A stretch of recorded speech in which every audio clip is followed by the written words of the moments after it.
Today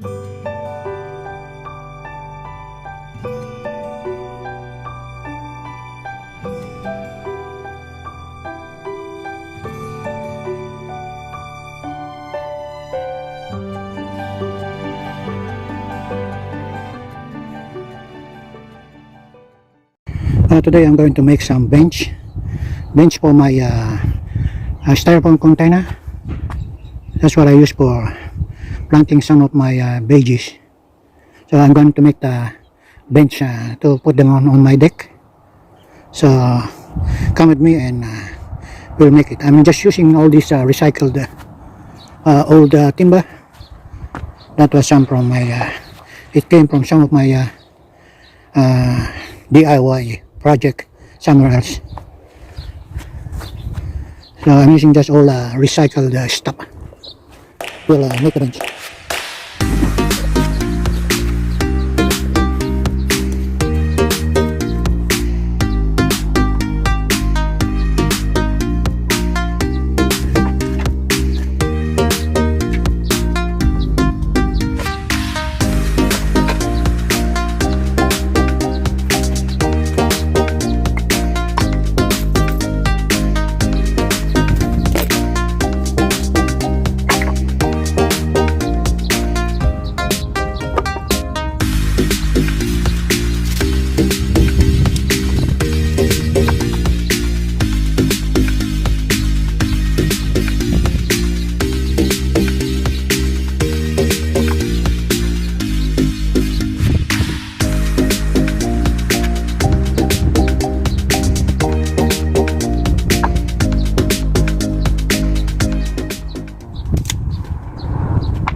So just for some information, this one you can use the like a square rule this side, and this side is when you're making an angle this side.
Ito na, natapos ko na aking pagpapatungan ng aking mga styrofoam.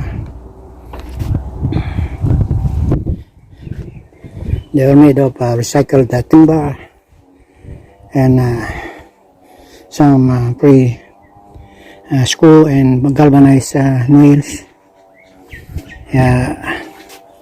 Puro recycle lang yan. Gagawa pa ako ng isang maliit na bench doon sa kabilang yon para mas magandang tingnan. Ayan. Ganyan siya. Nakahanay lang yung mga gulay na mga pansigang. May labanos. Merong Chinese pak choy. At merong spinach. Tapos pwede pa magtanim dito ng kangkong.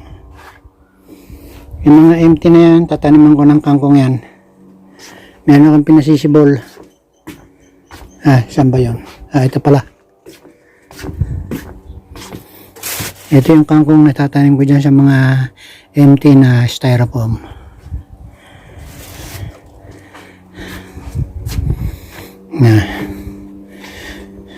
Mga sa next week kung gagawin itong yung kabilang yon, yung pinaka dulo na maliit na tapos na at iisip na naman ng bagong project.